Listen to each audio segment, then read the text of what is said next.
Olá, você está ouvindo o PPGE Cast, um podcast do Programa de Pós-Graduação em Educação da Universidade Regional de Blumenau, a FURB. Esta é uma atividade da linha de pesquisa Linguagens, Arte e Educação do PPGE. Este podcast foi produzido pelos alunos da disciplina de Oficinas do Pensamento, que fazem parte do grupo de pesquisa EduMídia, Comunicação e Educação Midiática da FURB. Hoje discutiremos como a inteligência artificial está transformando a relação entre comunicação e educação, explorando conceitos de educomunicação e os desafios éticos e práticos dessa integração. Meu nome é Jairo Martins, sou mestrando da turma de 2023, já a reta final aí para a defesa, e trabalhar essa temática hoje é mais do que fazer todo sentido com a educação em 2024. Meu nome é Shirley, também da turma 23, mestrado em Educação, orientanda do professor Dr. Rafael Bona. Oi, meu nome é Amanda, também sou estudante de mestrado da turma de 2023 e estamos aqui para conversar um pouquinho sobre IA e educação.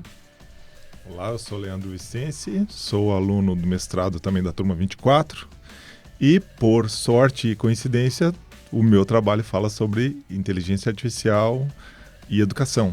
Então vai ser bem bacana, bem produtivo para mim aqui ouvir a opinião dos colegas sobre isso. Legal. A gente vai começar então fazendo uma breve reflexão sobre como esse tema tem entrado nas escolas e como as escolas estão trabalhando esse tema. A educação, a gente sabe que hoje em dia ela é mediada por várias tecnologias. Já foi a era do Google, a era do celular, agora estamos na era da inteligência artificial, que está modificando a maneira como nós nos relacionamos com os conteúdos e também com a própria sociedade.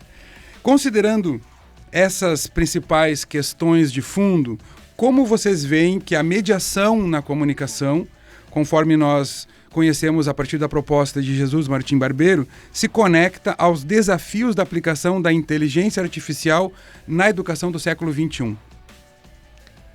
Então, eu acho que é importante a gente estar conversando sobre isso realmente. É uma discussão que já vem sendo feita nas escolas também. A gente estava conversando antes com a Shirley, eu e a Shirley, sobre como a gente teve uma formação, os professores do estado de Santa Catarina, sobre e algumas inteligências artificiais para auxiliar o professor na hora de planejar sua aula. Então, para fazer slides ou para fazer mapas mentais, ou mesmo ChatGPT para montar um plano de aula. Então, a gente teve esse momento e foi uma formação que, acho que pela primeira vez nos últimos 5 anos que eu estou dando aula, os professores gostaram muito, aproveitaram muito, porque foi realmente um momento de aprender o que eram aquelas inteligências artificiais e como utilizá-las, uma coisa bem prática, até porque os alunos já estão usando, né? Então, para além da gente pensar nos alunos usando em sala de aula, que eles já estão usando, principalmente ChatGPT, o professor também tem esse conhecimento, né? O Barbeiro diz que a gente não pode ignorar que elas existem e que elas circulam pela escola. Então, acho que a gente tem que, de uma maneira responsável, realmente discutir isso nos dois âmbitos, tanto para o uso dos professores, quanto para o uso com os alunos, né, principalmente. Na minha região foi montada uma pesquisa, depois dessas nossas orientações, e percebemos isso, que o professor ele tem bastante medo de trabalhar com a inteligência artificial, porque ele acha que é algo que ele ainda não domina, e isso pode dar algumas coisas que ele não espera dentro do próprio planejamento. E, por outro lado, nessa pesquisa que a gente está fazendo lá, a gente quer saber o aluno, como que ele vê isso. E realmente, pelo que a gente já tem recebido de volta da pesquisa, os alunos já estão muito mais à frente do que o professor com a inteligência artificial. Eles já têm uma experiência, um relato de uso de como fazer, que o professor está bem tímido ainda.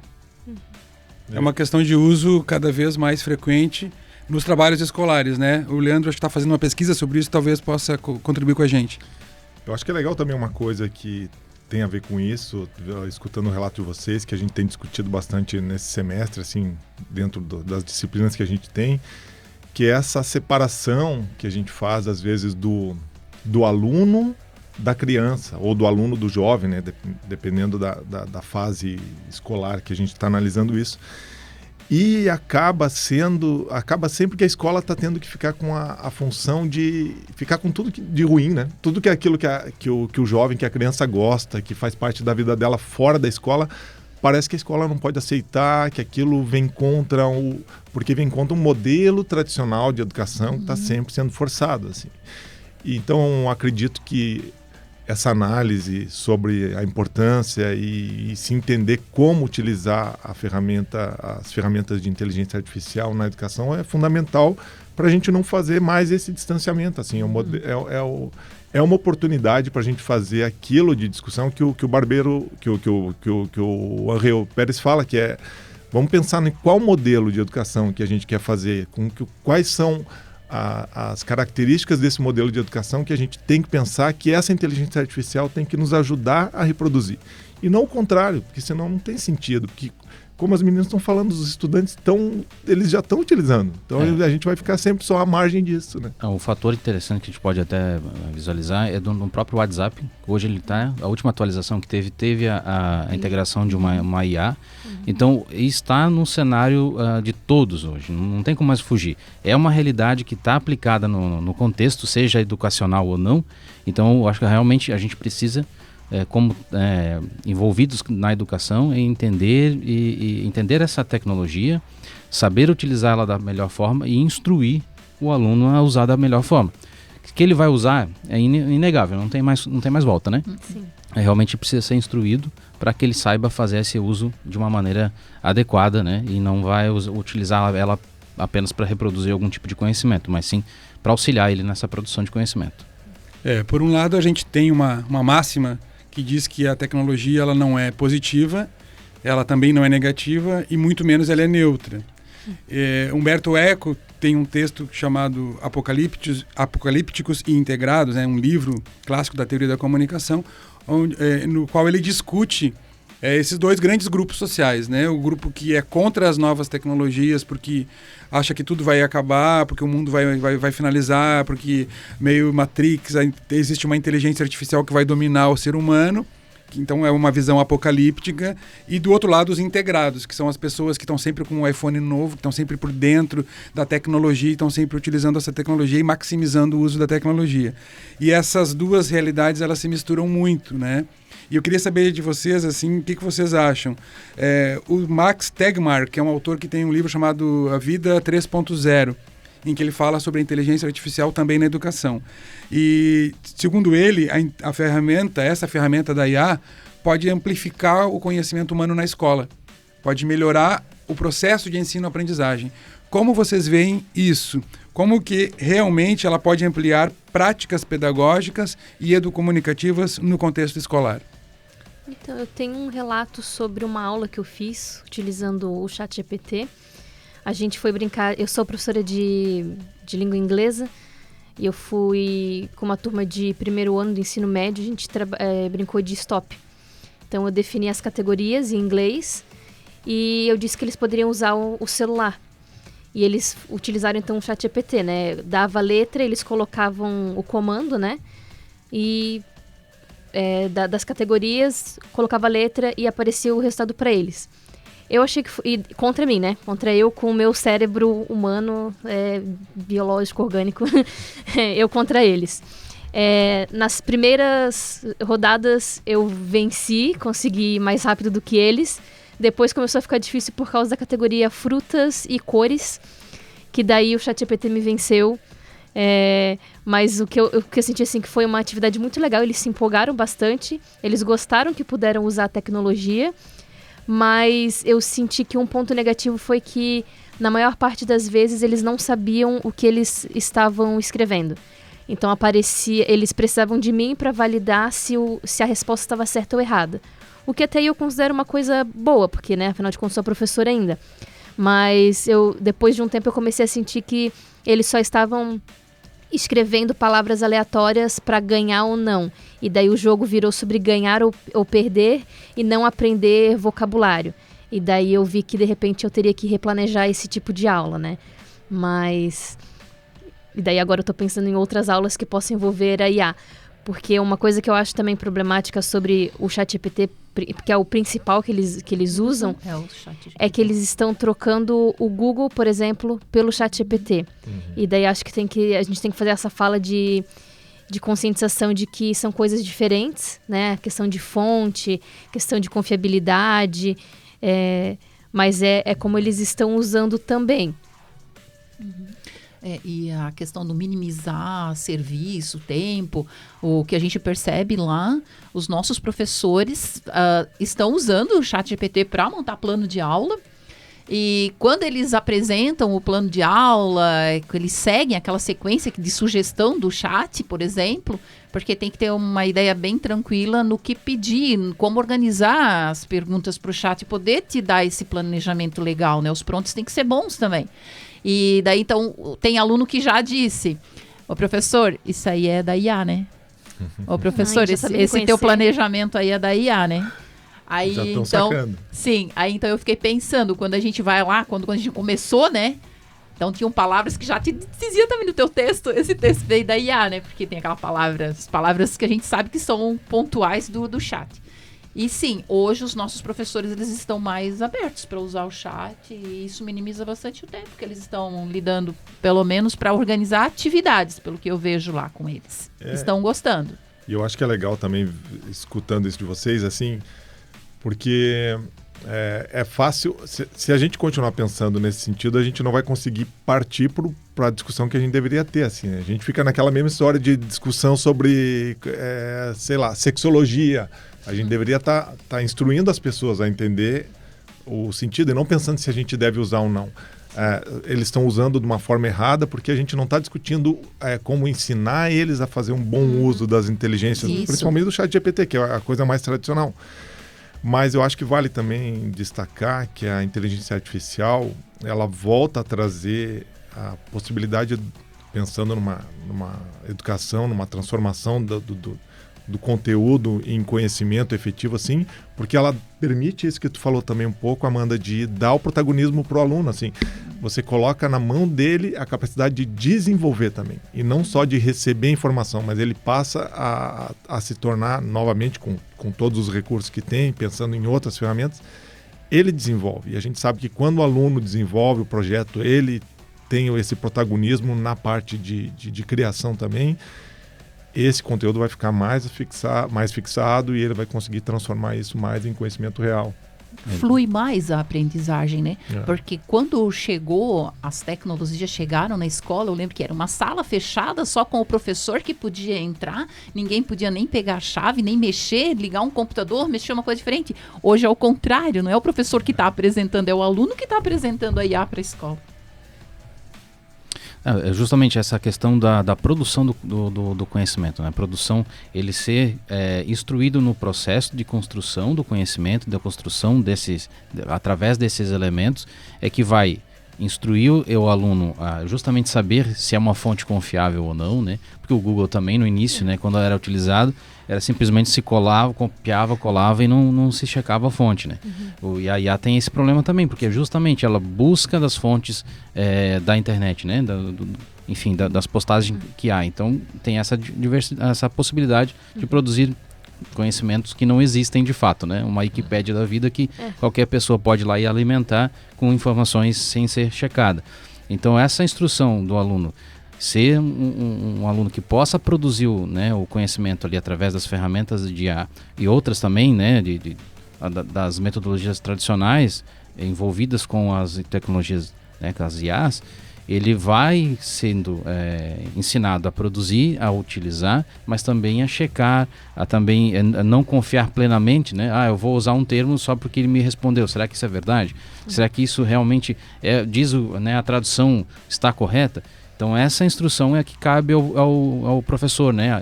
É a que cabe ao educador, aquele que está envolvido com a educação, seja ela formal ou informal, né? Precisa ter esse crivo e saber ensinar, porque se você não ensinar, ele vai aprender da forma que ou a internet vai ensinar ele a fazer, né? Ou de maneira autônoma e que às vezes não, né? A maioria das vezes não será a correta, né? Sim, então precisa ter, eu acho que a principal preocupação do educador, da educação em si, é preparar o aluno para ser crítico, né? e produzir também, e divulgar essa produção de maneira coerente e responsável. A questão central aí que a gente coloca, o que a gente pode debater sobre ela, que é a emancipação, né, que é a questão do empoderamento que o Leandro falou, mas tem muito presente, ou precisaria estar muito presente, a mediação do professor. Porque o professor, ele não, no processo de ensino-aprendizagem, com tecnologia digital, seja ela inteligência artificial ou outra, ele ganha um protagonismo ainda maior. O professor precisa fazer a mediação. Para que o aluno tenha a sua emancipação, o professor tem que ser atuante na mediação. Porque senão a gente vai ser reprodutor do conteúdo que está pronto na IA. Tanto o professor, no caso que a Shirley coloca, quanto o aluno, no caso que a Amanda nos contou. Então o professor é o mediador. E quebrar a cabeça, Amanda, faz parte do processo doloroso, mas prazeroso do professor. Que ele precisa achar alternativas, e muito legal o teu movimento, né? Tentei, funcionou aqui, ali não funcionou ali, vou mudar, vou adaptar, é isso. Nós não podemos entender que a inteligência artificial nos substitui ou nos diminui e por isso brigar contra. A gente precisa entender que ela é uma aliada, como foi o Google, como foi o celular, como foi a enciclopédia Barça nos anos 60 e 70. Né? Então, assim, quando os livros foram inventados do jeito que nós conhecemos, ali do século XV, com o Gutenberg, qual era a principal preocupação das universidades poucas que existiam? Né? O saber concentrado no professor vai ser depositado num livro e aí o professor perdeu o seu poder. Acabou o professor. Acabou o professor. E agora? Não precisa mais de professor, tem um livro. Mas aí a gente viu que a história era muito diferente do que estava sendo pregado. Então a tecnologia, ela nos proporciona um armazenamento, uma produção e uma sistematização de conteúdo e uma rapidez e uma agilidade. Tem um autor chamado Canavilhas, português, que ele vai dizer que uma das grandes características da internet é a memória. Então a gente fez um podcast agora, daqui a 5 anos, a gente uma vez discutiu sobre o podcast sobre a inteligência artificial no podcast. Está na internet. Como é que foi aquele evento que nós fizemos na escola lá? Temos foto? Está na internet. Então a memória da internet é algo importante. Para além do que nós podemos fazer instantaneamente com o ChatGPT ou com qualquer outra inteligência artificial, o poder de recuperação de memória também deve ser levado em consideração. E isso está ligado também, essas questões que nós colocamos, que vocês muito bem colocaram, estão ligadas a uma questão ética. Sempre haverá um dilema ético. A questão da autoria, a questão do plágio, né? A questão da fonte, do acesso e da citação da fonte. Sobre isso eu queria perguntar para vocês, meus queridos mestrandos do PPGE. Na opinião de vocês, quais são os principais desafios éticos que envolvem a utilização da inteligência artificial em processos educativos na nossa realidade? E vamos voltar mais para o Brasil, que é onde a gente está enraizado. Eu acho que é um problema brasileiro, né? Essa questão da ética é algo que é bem sensível já no território nacional em todos os segmentos. E a educação também não consegue fugir, né, dessa premissa. Obviamente que a autoria, ela precisa ser ensinada, deveria estar dentro do ensino, né? Seja ela desde da educação infantil, principalmente dentro da universidade, que a gente, mesmo antes das IAs, a gente sempre teve problema com isso, né? Eu acho que isso é realmente que trabalhar dentro de um cerne já de ética, de construção de caráter dos alunos, mas com a IA com certeza pode potencializar alguns perfis, né, nesse sentido. Então acho que precisa realmente ser, não negar, né? Eu acho que a universidade em alguns pontos, algumas universidades têm bastante receio em relação a isso, e até mesmo, como o professor falou, não querem usar de maneira alguma. Mas ela tem as suas utilidades dentro de alguns preceitos que precisam ser tidos cuidado, né? E aí realmente é a mediação, como o professor falou. É o professor ensinar o aluno a usar essa ferramenta de maneira correta e para os... Né, eu estava pensando aqui enquanto o professor fez a pergunta, né?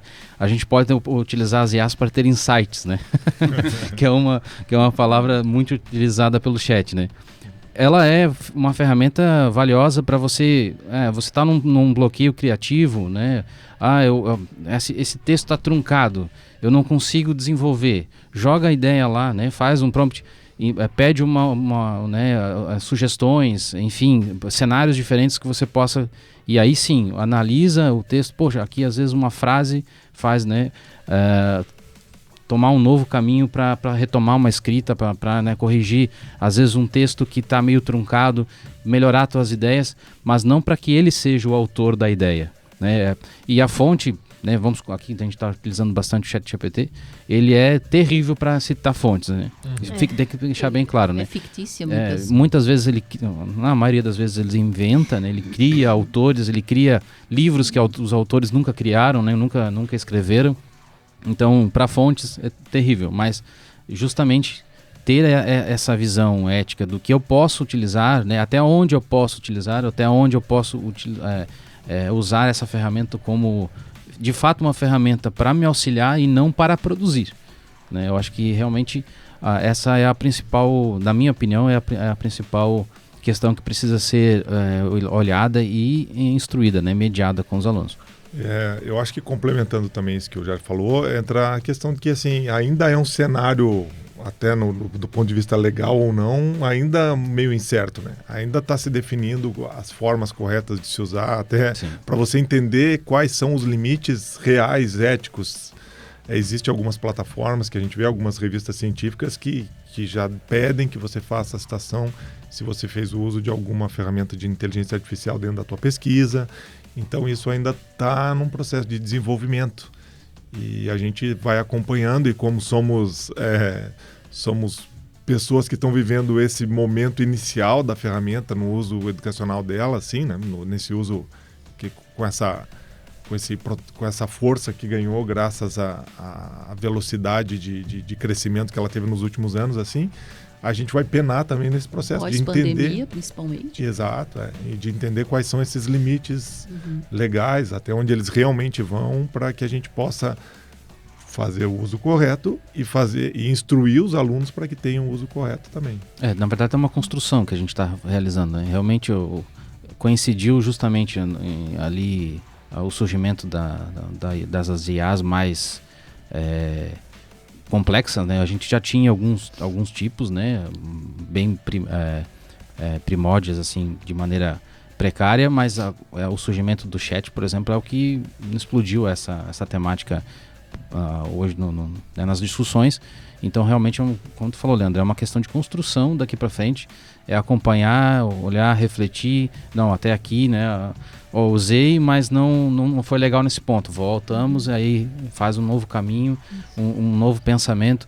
Então, eu acho que essa principal a questão ética é realmente, não vamos excluí-la, mas também ir acompanhar de modo crítico para que não seja utilizada de maneira aleatória e ferir os preceitos aí, os conceitos básicos da educação. No meu ponto de vista, assim, o que eu tenho percebido que está caminhando para é colocar pelo menos a citação, né? Fez um planejamento, coloca lá que foi usado a IA. E outra coisa também, a escola tem o projeto político-pedagógico. A gente já programou para a primeira reunião, onde a gente vai fazer, porque a gente está sempre atualizando o PPP da escola, para a gente já fazer alguma coisa sobre isso pro projeto também, para estar amparado, porque se o aluno vai trazer o uso da IA, o professor vai trazer, então vamos começar a regulamentar lá dentro da escola, como, de que maneira, né? Nesse caminho. Então, no meu ponto de vista é que sim, é necessário, porque sem a ética nada funciona, não dá certo. Então tem que já começar a regulamentar. Acredito que também daqui a pouco os próprios documentos que vêm aí para escolas que norteiam já vai estar mais esclarecidos sobre isso também. Pelo menos naquele curso que a gente teve, né, já disseram que está caminhando para isso. Então vamos aguardar também. Eu ia comentar que seria interessante para a gente como professor ou pesquisador acompanhar as discussões que são feitas nesses âmbitos de decisão de lei, porque agora a gente teve uma lei que estão tentando implementar sobre a proibição, novamente, do celular em sala de aula. É uma lei que já existe no estado de Santa Catarina. Agora eles estão tentando também regulamentar essa lei que diz que o aluno não pode entrar na escola com o celular. Então, todo o trabalho que a gente vem fazendo, estudando e comentando com as pessoas sobre as tecnologias, parece que está retrocedendo. Então, até onde a gente pode acompanhar e interferir, a gente deveria, né? Participar das discussões, participar dessas petições e ficar ligado com essas coisas que a gente diz que vem de cima, né? E a gente só tem que lidar com elas.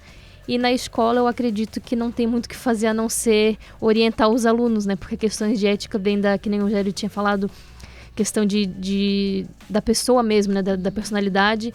E eu acredito que muitas coisas, essa é uma delas, questão de ética tem que vir de casa, né? A questão com os pais, conversar com os alunos o que é ética, como que a gente tem que proceder no mundo, e a gente orienta, né? E daí o aluno ele vai fazer, pelo menos com consciência, né, do que ele está fazendo. E claro, né, uma das orientações tem que ser a lei, né, que plágio é crime, por exemplo, que é uma das coisas que a gente já pode ir trabalhando desde cedo, né, o conceito de plágio, o conceito de crime, o conceito de ética, né. E uma questão importante é que na educação midiática a gente tem uma área que chama-se literacia midiática, ou alfabetização midiática, que também seria interessante que os alunos das escolas públicas, privadas, desde cedo, como na Finlândia e na Noruega, já tivessem uma disciplina. Enquanto não existem disciplinas, a gente faz alguns projetos. Eu tenho um projeto de extensão na escola que trabalha isso no ensino médio. Mas como vocês veem a importância dessa literacia midiática ou alfabetização midiática para também não só potencializar o uso da inteligência artificial como um todo, a gente está falando muito do ChatGPT, mas das outras formas de inteligência artificial, e não só potencializar, mas também preocupados com a questão ética. Como que a literacia ou a alfabetização poderia auxiliar isso na escola? Acredito que é interessante nessa linha pensar o seguinte, que ela vai oportunizar a todos. Aquele aluno que em casa tem acesso e aquele que não tem, que só vai ter na escola. Então, se caminhar por ali, eu acho que democratiza um pouco mais, Exato, exato, porque senão aquele que tem mais condições de acessos, por exemplo, ele vai estar sempre à frente com as suas pesquisas, os seus trabalhos, entende? Então, eu acredito que essa democracia vai ser muito mais facilitada, mais justa, né? Teve um dado que a gente até conversou em aula, eu não vou lembrar o nome, qual pesquisa agora, mas uma pesquisa realizada em 23 países, se eu não me engano, sobre o quanto as pessoas têm a tendência a confiar numa informação vista na internet e acreditar em notícias falsas. E o Brasil ficou em 23º, né? Se foram 23, eu não lembro exatamente o número de países, mas nós ficamos em último, literalmente ficamos em último. E eu acho que isso mostra exatamente o que o professor está falando, que é a necessidade de a gente aprender e discutir sobre qual é o poder da comunicação, das mídias, o que elas afetam, mas que acima de tudo elas existem por motivos comerciais, elas existem para defender os seus fins e que a gente tem que aprender a fazer uma análise correta e crítica sobre tudo aquilo que a gente vê, saber que nem sempre vai ser verdade. Algo que eu preciso também, acho que posso relatar aqui, é a relação realmente de trabalho depois, né? A gente não quer que seja uma educação bancária, mas a gente precisa preparar o aluno para o mundo lá fora, né? Ele não vai ficar na vida acadêmica o resto da sua vida. Ele precisa, né, ou empreender ou ter uma função, um trabalho. Você vai escolher uma carreira para executar. E a gente vê jovens saindo da escola despreparados para qualquer coisa, né? Principalmente com a tecnologia, o avanço que ela está tendo nos últimos anos, e isso vai cada vez potencializar mais. A gente precisa preparar esse aluno minimamente para justamente ter essa educação midiática, ele entender criticamente a olhar uma informação, ele julgar essa informação, buscar uma fonte para que ele não seja enganado, né? Justamente essas inteligências, as mídias, elas são usadas para o bem e para o mal. Então ele precisa estar preparado para ter essa interpretação, ter essa questão crítica, né? Mas também para usar essas ferramentas para o seu dia a dia, seja para o trabalho, seja para uma educação, seja para um lazer. Eu tenho alguns jovens na minha gestão e eu vejo jovens com 18, 19, 20 anos despreparados completamente para usar ferramentas tecnológicas. Eles utilizam, né, o iPhone ou o Android de maneira assim espetacular, mas abrir uma planilha de Excel ele não sabe fazer absolutamente nada. Até enviar um e-mail, né? Enviar um e-mail. O professor fica esperando, o e-mail não veio. Exato, porque não sabe usar essas tecnologias, digamos, que já é do século passado, né? Vamos falar das professoras que as crianças não têm paciência para esperar um computador, né? Abrir um Ligar. programa, né? Porque é imediatismo do celular. Exato. Então, eu acho que essa preparação, essa educação midiática, ela vai além das ferramentas de IA, né? Obviamente que é a nossa discussão aqui, mas ela precisa ter uma base para que ele entenda a IA também e saiba utilizar essa IA de maneira crítica. Então a gente precisa realmente preparar o estudante, preparar esse aluno para o mundo moderno, o mundo contemporâneo que está ali. E né, esse aluno que entrou no ensino médio esse ano, quando ele sair no 4º ano, ele vai encontrar um mundo completamente diferente. E se o professor em sala de aula, né, ou até mesmo as instituições, se negarem a entender essas novas tecnologias, principalmente a IA, e buscar compreender e utilizar ela de uma melhor forma, e instruir, né, fazer essa educação, a gente não vai ter jovens preparados para uma vida adulta. Né? Nem é questão de mercado ou de educação, de carreira, mas para a vida mesmo. Né? Mesmo porque vai sair daí novas profissões, né? Exatamente. Novos educadores, inclusive. Novos educadores. Com uma mentalidade que talvez não esteja aberta a este aprendizado. A importância de trabalhar a alfabetização midiática desde cedo. Né? Isso Exatamente. mesmo. Bom, conversamos hoje sobre as oportunidades e limitações do uso da inteligência artificial na educação, a importância da mediação humana para uma educação ética e inclusiva e sobre muitos assuntos interessantes que vocês acompanharam aí. Ficou curioso? Quer saber um pouco mais sobre o assunto? 2 dicas de leitura. A primeira dica seria A Comunicação na Educação, do teórico colombiano Jesus Martín Barbeiro, ele é espanhol, mas radicado na Colômbia, e A Vida 3.0, de Max Tegmark. Este foi mais um episódio do PPGE Cast, uma produção do Programa de Pós-Graduação em Educação da Universidade Regional de Blumenau, a FURB. Acesse outros programas no Spotify e conheça um pouco mais sobre o mundo da educação superior no Instagram, @ppgefurb. Nós ficamos por aqui. Até a próxima. Tchau. Até a Tchau. próxima. Tchau.